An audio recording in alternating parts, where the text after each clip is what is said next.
오늘 말씀, 요셉이 드디어 요셉의 인생에 있어서 아주 중요한 사건이 일어났습니다. 중요하다. 이게 중요하다. 이거는 가치평가의 말이죠.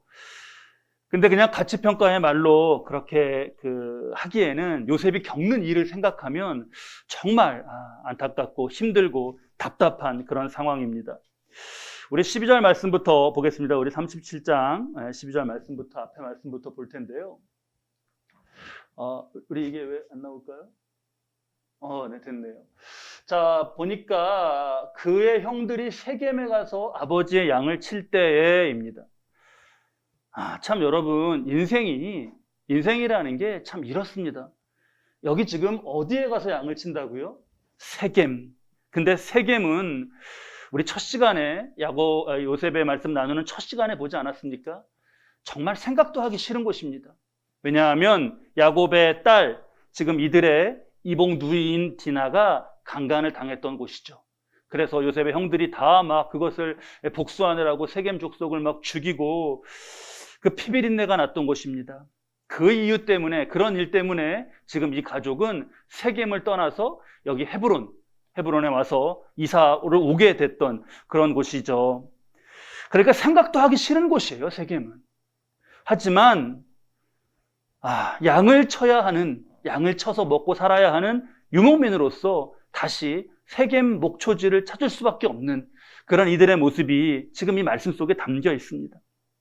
야곱은 그렇게 아들들이 세겜으로 갔는데 아직 거기서 정말 그들의 분노도 가라앉지 않고 이랬을 텐데 혹 무슨 일을 겪는 게 아닐까, 그런 마음 때문에 요셉을 보내서 형들이 잘 있나 그 안부를 좀 듣고자 요셉을 보내는 겁니다.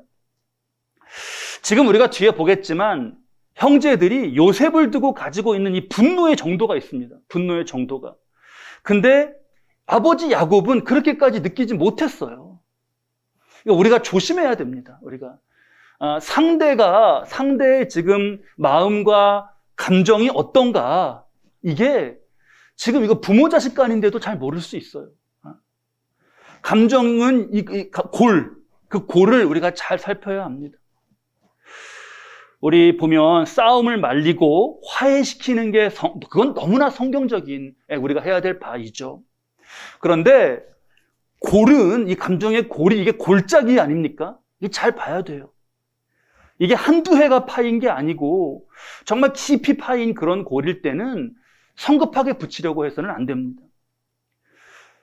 골을 가진 채 부딪히지 않고 싸우지 않고 조화롭게 사는 것, 그것도 지혜입니다. 특히 지금 이렇게 형제관계일 때 더욱 그렇죠. 시간이 필요합니다. 거리를 잘 조정해 줘야 돼요. 근데 야곱은 이것을 간과했습니다. 자, 여기서 우리는 이 상황 가운데 있는 요셉의 태도를 더 주목해서 보고자 하는 거예요. 아버지 말씀에 순종하고 강한 책임감을 보입니다. 우리 13절 말씀인데요. 요셉은 야곱의 이러한 말에 마지막에 아버지에게 대답하되 내가 그리하겠나이다, 이렇게 대답했죠. 내가 그리하겠나이다. 자, 그렇게 하고 세겜으로 갔습니다. 세겜은요, 여기 헤브론에서 어디 옆 동네가 아닙니다. 90km 이상 이렇게 떨어진 곳이에요. 17살 청소년이 거기 가는 겁니다. 90km 떨어진 데를. 세겜에 갔는데 또 형들이 안 보여요. 그러니까 대충 보고 세겜에 왔는데 형들 안 보이네, 에이 돌아가야겠다, 그리고 가지 않습니다. 우리 15절 말씀인데요. 어떤 사람이 그를 만난즉 그가 들에서 방황하는지라. 요셉이 막 세겜 들에서 찾고 있는 거예요, 형들을. 그래서 네가 뭘 찾느냐 이렇게 말하니까 형들 찾는다. 너의 형들은 17절에 그 도단으로 갔다, 이렇게 전해줍니다. 너 형들은 도단으로 갔어. 요셉이 여기서 그래, 형들 세겜 떠났구나, 그럼 나는 이제 가야겠다, 그러지 않고 또 도단까지 가요. 도단은 여기서 30km, 40km가 또 가야 됩니다. 자, 책임감이 굉장히 강하죠. 물론 이 도단으로 지금 가는 거, 도단으로 가는 게 화근의 원인이 되기는 합니다. 이후 일에. 하지만 요셉은 노예로 전락했던, 그리고 감옥에까지 떨어지는 그 상황에서도 책임감, 이 강한 책임감, 이것을 인정받으면서 기회를 얻지요. 내가 그리하겠나이다. 이거 말해놓은 거, 그거를 지켜가는 책임감을 우리가 잘 봐야겠어요. 왜냐하면 우리가 요셉하면 이게 이렇게 생각해요. 꿈 해몽을 잘해가지고 이렇게 올라갔다. 꿈의 사람 이런 얘기도 하면서 약간 그걸 일종의 제주처럼 이렇게 얘기합니다. 꿈 해몽. 근데 아니에요. 물론 그에게 그러한 영적인 총명함이 있었습니다. 그런데 그 전에 그는 책임감의 사람이었어요. 우리 그런 뭐 연예계 이런데 또 스포츠계 이런데 보면 막 이렇게 특별한 재능으로 막 순식간에 혜성처럼 등장하는 이들이 있죠. 이슈가 되고 막 인기가 됩니다. 막 반짝반짝 떠올라요. 하지만 책임감, 성실함이 뒷받침되지 않으면 별이 되지 못하고 그냥 혜성처럼 지나가 버리고 마는 모습, 그런 거 많이 우리가 봤습니다. 말씀을 보면 하나님의 사람들에게는 이 책임감이 보여요. 모세, 여호수아, 에스더. 산 지역도 다르고 주어진 게 다 달라요. 수명도 다르고 성별도 다릅니다. 하지만 책임감이 굉장히 강하죠. 이 책임감은요, 우리가 책임감이 좋은 성품이잖아요. 이게 좋은 성품이구나.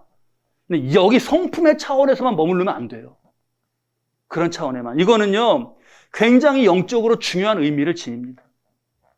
죄로 하나님의 형상이 파괴되었을 때 가장 먼저 나타난, 아담과 하와에게서 가장 먼저 나타난 대표적인 현상이 뭐죠? 무책임이었어요. 무책임. 하와와 아담 제일 먼저 범죄하는 어떤 모습이 나타나냐면 책임을 회피합니다. 얘가 그랬어요. 이렇게. 빌라도가 그 어두움의 영의 지배를 받으면서 영적 역사에 끌려갈 때 재판을 하고, 내가 재판을 해보니까 무죄다. 근데 유죄라고 선포한다. 뭐 이상한 이런 무책임한, 이거 뭡니까? 이게 무슨 말이에요? 잘 이해가 안 되는 그 무책임이 있는 거죠. 반대로 예수님의 모습을 한마디로 얘기하면 책임지는 거 아닙니까? 십자가가 책임 아닙니까? 아담과 하와를 뱀으로 꿰었던 사탄은 그 후에 아무것도 책임지지 않았습니다. 가룟 유다에게 예수님의 팔 생각을 넣었던 사탄은요, 가룟 유다가 그 후에 자신의 생명을 파괴하는 것으로 나아갈 때 아무것도 책임지지 않았습니다. 그러니까 내 책임감, 이걸 두고 이거 그냥 감정이잖아요, 우리 안에 느껴지는. 근데 이거를 육신의 어떤 그런 작용, 마음의 작용으로 생각할 게 아니라 이거를 가지고 우리가 분명한 영적으로 이걸 분별할 수 있어야 돼요. 몸과 혼의 차원에서만 사는 게 아니라 영적으로 내가 지금 느끼고 있는 이 감, 이것이 가진 영적 의미를 잘 새겨야 합니다. 나의 책임감, 교회를 향한 책임감이 있죠. 가정, 일터, 그리고 하나님 내게 주신 비전에 있어서 책임감이 있어요. 제가 우리 교회 보면 정말 목사로서 이렇게 책임감을 다하시는 모습, 각각의 자리에서 그런 거 보면 너무너무 감사해요. 목사에게 뭐가 힘이 되겠습니까? 그런 모습을 보는 게 정말 힘이 되죠. 자, 그러면서 제가 보는 거는 2차적인 거고 하나님 보시기엔 거죠. 하나님 보시기. 19세기 초에 미국에서 유력하게 그 정치 활동했던 다니엘 웹스터라는 정치가가 있습니다. 근데 그 사람이 이제 국무장관일 때인데 한 호텔에서 저명한 그런 이들과 식사를 하는 자리였어요. 평소 웹스터를 동경했던 사람이 이제 가까이 앉게 됐는데, 가까이 보니까 이게 굉장히 내가 동경했던 사람인데 그 굉장히 지위도 있고 그런데 굉장히 겸손한 거예요. 그리고 말도 별로 없는 거예요. 그래서 물었습니다. 말도 걸 겸, 웹스터 씨, 당신이, 내가 조금 묻고 싶은 게, 당신이 그 인생에 있어서 가장 중요하게 생각하는 거는 뭡니까? 이렇게 물었대요. 그때 웹스터가 이렇게 답했습니다. 이 다음에 하나님께 가게 되면 지금 내가 하는 모든 말과 행동에 책임을 져야 한다. 이거를 가장 그렇게 많이 생각한다고 대답했다는 겁니다. 참 의미 있는 말이죠. 이 웹스터라는 사람이 이렇게 정말 하나님 앞에서 깨어있고자 했던 거, 그걸 엿볼 수 있는 일화가 있는데요. 이 사람 굉장히 유명한 사람 아닙니까? 뭐 국무장관도 하고 막 이러니까. 근데 주일날이면 예배를 이렇게 시내의 큰 교회에 가서 드리지 않고 저기 시골에 이렇게 조그만 교회들을, 작은 교회들을 찾아다니면서 예배를 드렸어요. 그 왜 그러시냐? 이렇게 물었더니 이렇게 답했습니다. 시내 큰 교회에 가면 내 얼굴을 다 안다. 목사님들이 정치인 웹스터에게 설교를 한다. 근데 시골에 가면, 나를 모르는 곳에 가면 내게 진짜 필요한 죄인 웹스터가 어떻게 변해야 하는지 그걸 거기서 들을 수 있다. 그렇게 얘기한 거예요. 이 사람 뭐 인간이니까 하나님 앞에 가서 정말 하나님 보시기에 어땠는지는 모르겠습니다. 그거는. 하지만 이렇게 품은 자세만은 너무나 본이 돼요. 이게 색입니다. 책임감은 하나님의 성품이에요. 사탄은 무책임을 부추깁니다. 그 자신이 무책임하고. 이따 영적으로 대조가 되죠. 꿈의 사람, 요셉은 꿈의 사람이면서 책임감의 사람이었어요. 자, 이걸 새기면서요.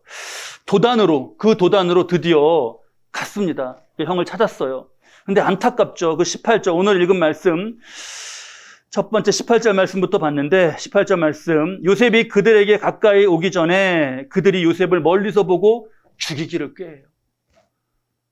19절에 서로 이르되 꿈꾸는 자가 오는도다.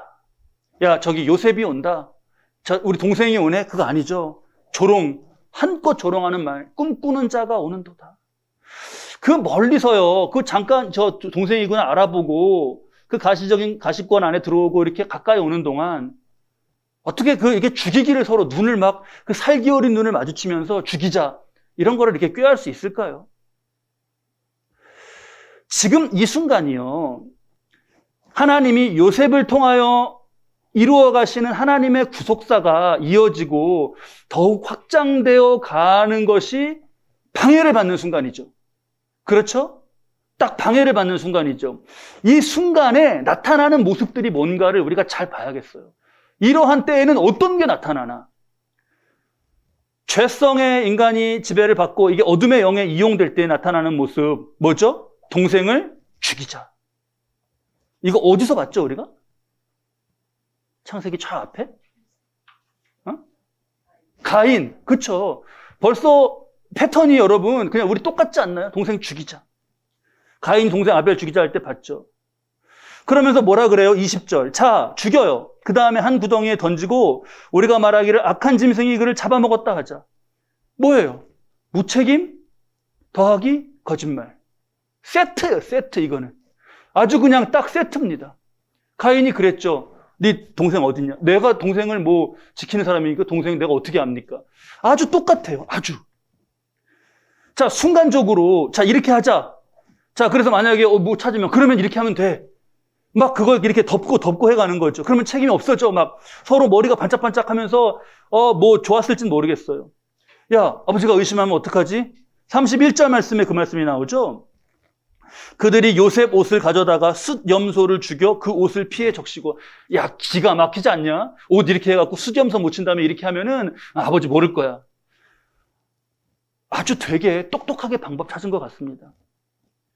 여러분, 이런 모습이 많지 않아요? 우리가 하나님의 구속사를 이뤄가시는 모습을 하나님을 막 보거나 그러진 못하지만 그걸 방해하는 모습이 나타날 때 그런 모습 세상 속에서 많이 보지 않습니까? 이렇게 하면 하나님 앞에 분명히 그렇게 하면 안 되는 것인데 이렇게 하고 그럼 이렇게 하면 어떡하지? 이렇게 하면 돼. 그럼 이렇게 하면 염소를 잡아다가 피를 해갖고 야, 완벽한 것 같지? 이런 모습이 나타나요. 이거는요, 머리가 좋은 게 아니라 이건 어리석은 거잖아요. 이거 지금 자기들만 아는 것 같잖아요. 거기서 도단에서. 근데 우리가 다 아네요. 하나님이 보시고 다 우리한테 알려주시네요. 자, 엄청난 이제 이 방해를 받고 위기예요. 근데 여러분, 이 도단에서 지금 제일 빛나는 건 뭐냐? 그거는요, 이 순간에도 하나님의 은혜의 섭리가 흘러가고 있다는 거예요. 그게 놀라워. 그게 아주 그냥 빛나는 겁니다. 이때 쓰임을 받는 게요, 르우벤인데 21절, 22절 보면은 르우벤이 듣고, 르우벤이 이 12아들 중에서 맞이에요. 첫째 아들이에요. 르우벤이 형제들이 그러는 얘기를 듣고 요셉을 그들의 손에서 구원하여 하려 하여 이르되 우리가 그의 생명은 해치지 말자. 우리가 그의 생명은 해치지 말자 라고 한 이 말로 인해서 그냥 죽이지 않고 구덩이에 넣게 돼요. 그러니까 르우벤은 그렇게 한 다음에 나중에 자기가 탈출을 시키려고 했던 것 같아요. 역시 맏형은 다르죠. 어떠셔요? 근데 여러분, 맏형은 근데 르우벤이요. 우리가 또 르우벤을 알잖아요. 르우벤이 아버지 야곱과 첫 번째 부인인 레아 사이에서 태어난 아들이에요. 맏아들이에요. 그러니까. 근데 언약의 가문의 정말 장자인데 그런 장자다운 모습이 아니었습니다. 우리 35장 22절 말씀을 보면 그때 르우벤이 빌하와 동침하매라는 말씀이 나와요. 빌하는 야곱, 그 첫 번째 부인 레아가 야곱에게 드린 첩이었어요. 그러니까 르우벤에게는 서모죠. 그 빌하와 동침하매. 이런 사건을 저지른 인물이었어요. 이 사건 이후에 그는 장자로서의 권위나 신망 같은 거 가져가면서 다 잃었습니다. 지금도 만약에 장자의 권위가 있었다면 동생들에게 야 이렇게 하자 말자 그게 아니죠. 야 너네 무슨 소리 하는 거야 하고 그렇게 해야 될 입장이잖아요. 그게 아니었어요. 지금 이런 모습을 기대하기 힘든 르우벤에게서 나온 얘기예요. 그러고 보면 요셉 죽이지 말자라고 말한 거가 이상한 거예요. 그렇게 살리자고 말한 게 이상한 거예요. 르우벤은.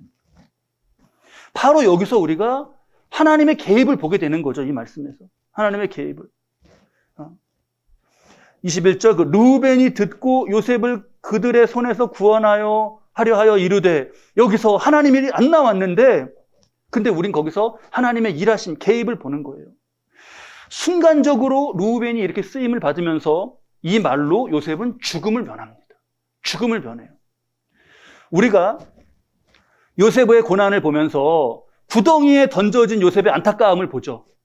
그렇잖아요? 구덩이에 던져졌어 그때. 근데요 자세히 보면 구덩이에 던져진 것을 안타까운 가운데 보지만 사실은 구덩이에 죽어서 던져질 수 있었단 말이에요. 죽어서 던져질 수 있었어요.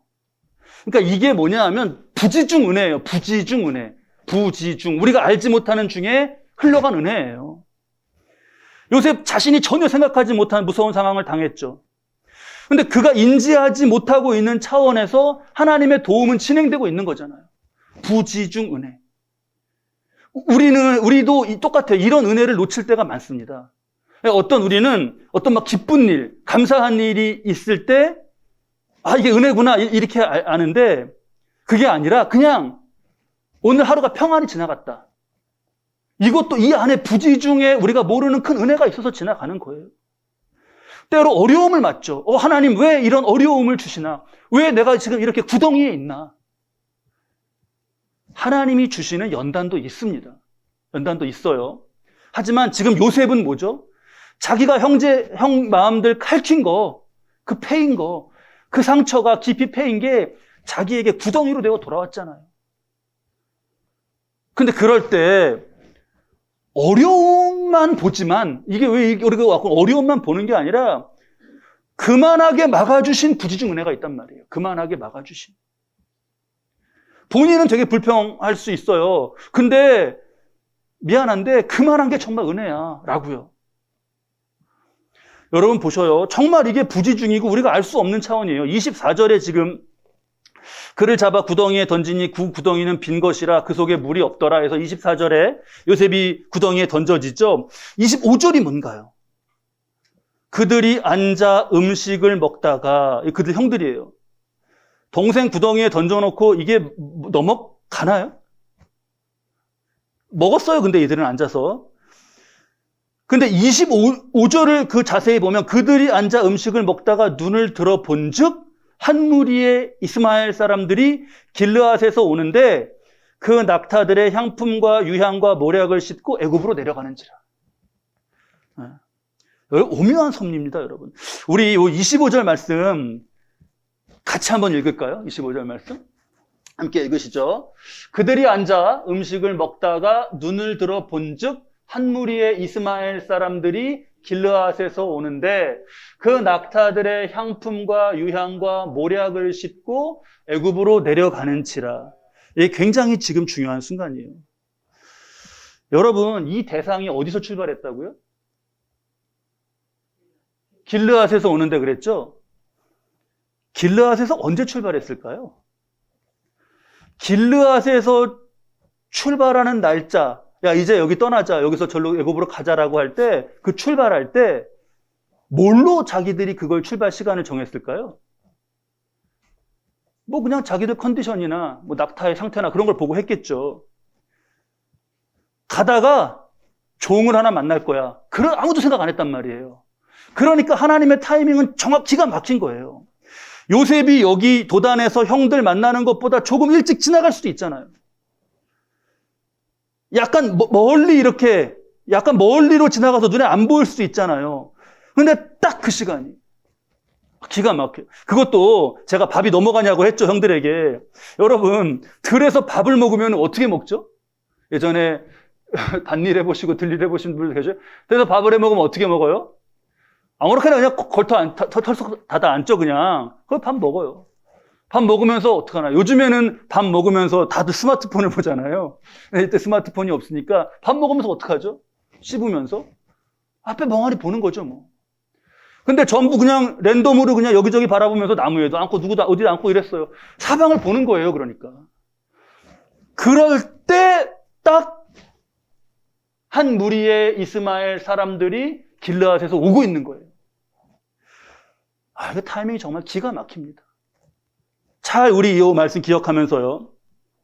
이때 유다가 동생을 그러면 저기한테 팔자 이렇게 말해요. 그랬더니 27절에 그의 형제들이 청종하였더라. 이거 원래 장자 루벤이 하는 말이 이렇게 형제들이 청종하였더라 그래야 되는데 유다예요. 여기서 벌써 이게 어떤 구속사에서의 이런 것들이 막 의미들이 담겨 있죠.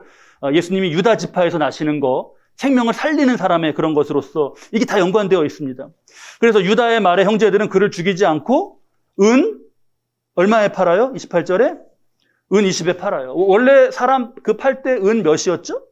예수님 몇에 팔리죠? 은 30에 팔리죠? 왜 은 20이죠? 이거는 얘가 아직 17살 성인이 아니어서 은 30까지는 안 받고 20까지예요. 자, 이 장면에서 이제 아까 우리 25절 거기서 이거를 지금 제목을 짓고 막 이럴 때 팔려간 요셉이라고 말한단 말이에요. 그렇죠? 팔려간 요셉. 근데 그것도 맞아요. 팔려갔다는 것도 눈에 보는 모습으로는. 근데 더 깊은 건 뭐죠? 살아난 요셉이에요. 살아난 요셉. 살아난 요셉이에요. 이 장면을 보면서 매우 조심스럽지만 지금 형들의 살기와 이 분노를 생각할 때 형들과 요셉이 강제적으로 분리되는 게, 강제적으로 멀리 분리되는 게, 그게 여러분 제가 전하려는 말 느낌이 오셔요? 지금 죄 짓기를 두려워하지 무책임하고 죽여버리고도 뭐 덮어버릴 말들 막 하고 지금 살기 등등한 형들에게서 차라리 멀어지는 게 요셉을 지키는 것일 수 있어요. 지금 이렇게 된 상황에서 후에 다시 이들이 만나는 거는 20년도 넘어서 후예요. 그럼 요셉이 지금 17살인데 만약에 20년 동안 같이 있는다면 그 어느 해에 가인이 아벨 죽인 것처럼 그렇게 죽임을 당할 수 있는 거죠. 매우 조심스럽지만. 그러니까 우리도 내 삶을 이렇게 깊이 있게 지금 말씀 보면서 하는 것처럼 봐야 돼요. 부지 중에 은혜가 흘러가고 있는데 표면적인 거에만 주목하면 안 되죠. 그리고 영적 시선은 다쳐요. 영적 시력은 약해집니다, 자꾸. 대상 행렬이, 저는 그 25절 아까 우리 함께 읽었는데 참 묘한 느낌이 저기서 들어요. 자, 어디로 가고 있죠? 이들은 길르앗에서 애굽으로 가고 있죠. 마지막에 애굽으로 내려가요. 근데 낙타한테 뭘 실었어요? 향품과 유향과 모략. 뭔가 제가 오늘 너무 여러분에게 시험에 들게 하는 뭔가 이렇게 느껴지지 않아요? 향품과 유향과 모략. 어떠셔요? 뭔가 느껴지지 않으셔요? 이거는요, 최고급품이에요. 최고급품. 그쵸? 이거는 누가 사나요, 그러면?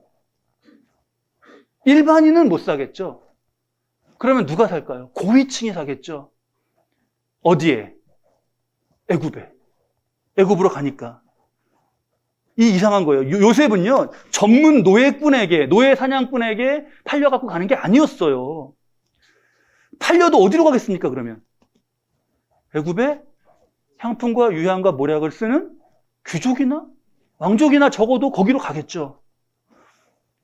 그러니까 우리 삶에도 여러분 이럴 때가 있어요. 뭔가 향품과 유향, 이거 이상하다?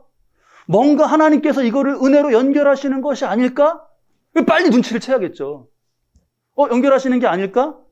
그러면 에이, 야, 김칫국부터 마시지 마. 그런 얘기 한단 말이에요, 우리. 김칫국부터 마시지 마.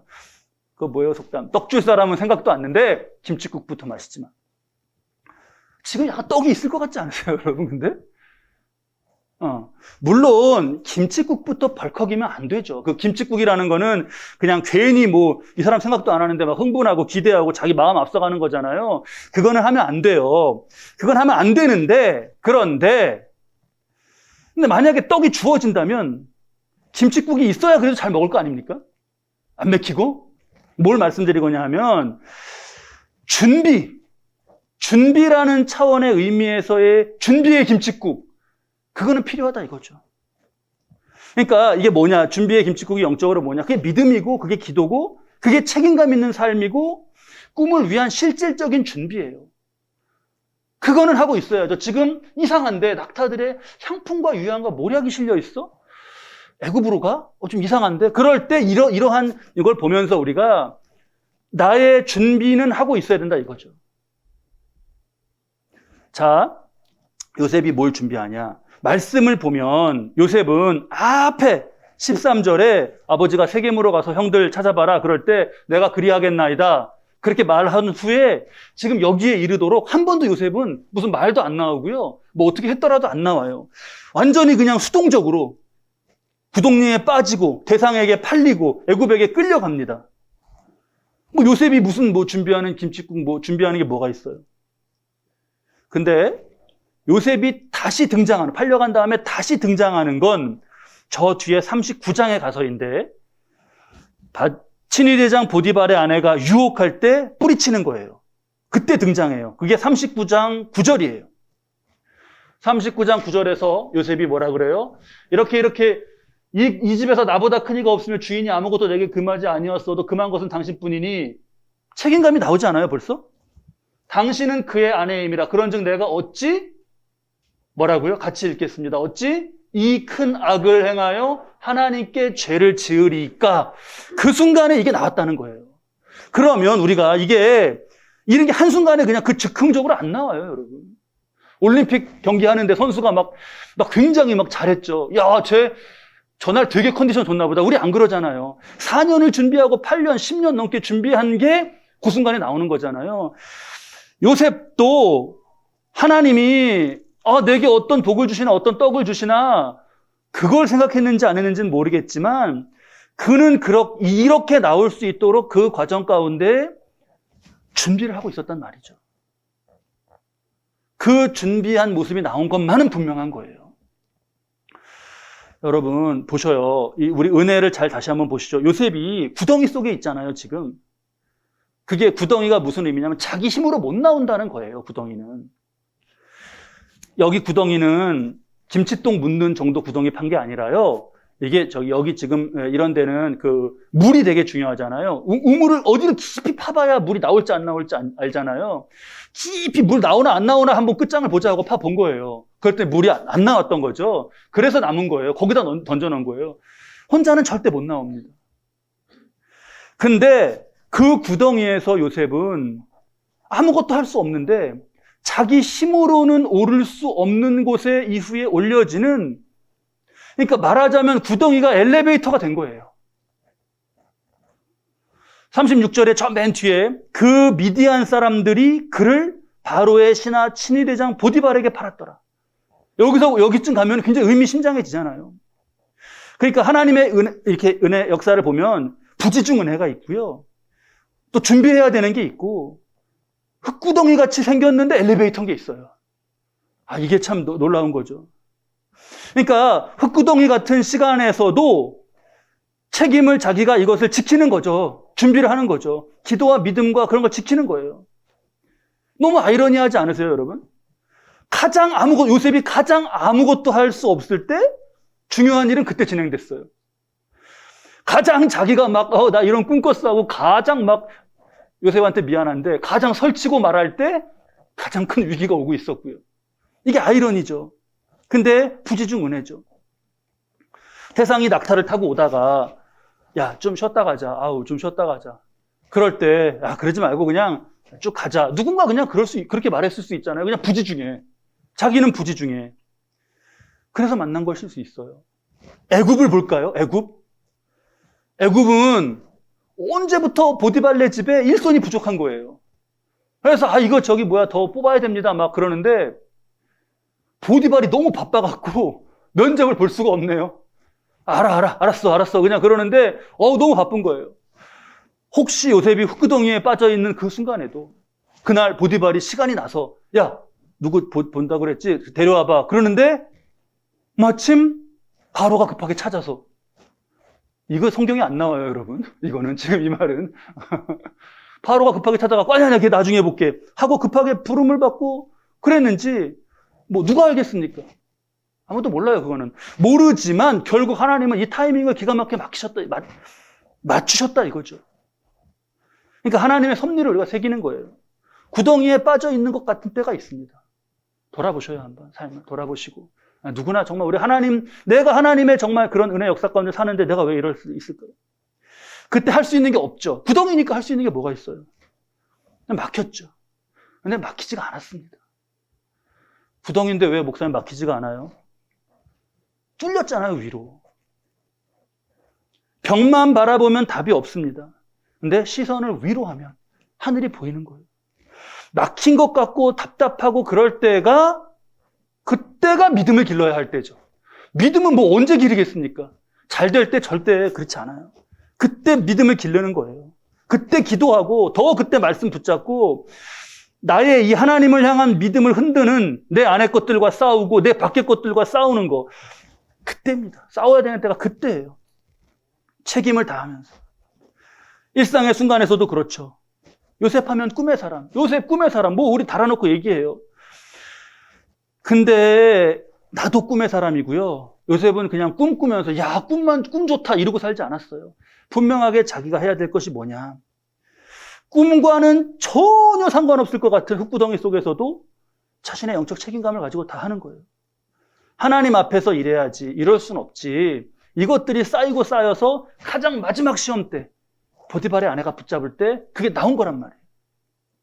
준비의 김칫국을 미리 마시지는 않되 김칫국을 준비는 해야 되잖아요. 그런 중에 부지중 은혜가 주어졌습니다. 부지중 은혜. 구덩이의 엘리베이터를 타고 내 힘으로는 도저히 올라갈 수 없는 곳에 올려줘요. 말씀 잘 여기에 새깁니다. 지나갔으니까 잊으셨을까 봐 마지막으로 다시 확인하면 형들의 모습이어서는 안 돼요. 죄, 악, 순간적으로 이거 하나님 보시기에 맞지 않는데 무책임한 건데 근데 그냥 이렇게 하면 돼 하는 식으로 또 그러면 이렇게 문제가 생기면 어떡하지? 그럼 이렇게 하면 돼. 그렇게 하는 거 자기 그러면서 목적 이루었다고 이 형제들이 지금 그리고 돌아갔죠. 그거 허망한 모습이에요. 이게 악한 영에게 쓰임받는 모습이다. 이걸 잘 우리 기억해 가겠습니다. 저 여러분 우리 눈앞에 하나님께서 복의 길과 저주의 길을 보여주시는 말씀을 놓아주셨어요. 지금 내 심령에 주시는 하나님의 음성 잘 새기면서 복의 길로만 꼭 저와 여러분 걸어가실 수 있기를 우리 주님의 이름으로 축원합니다.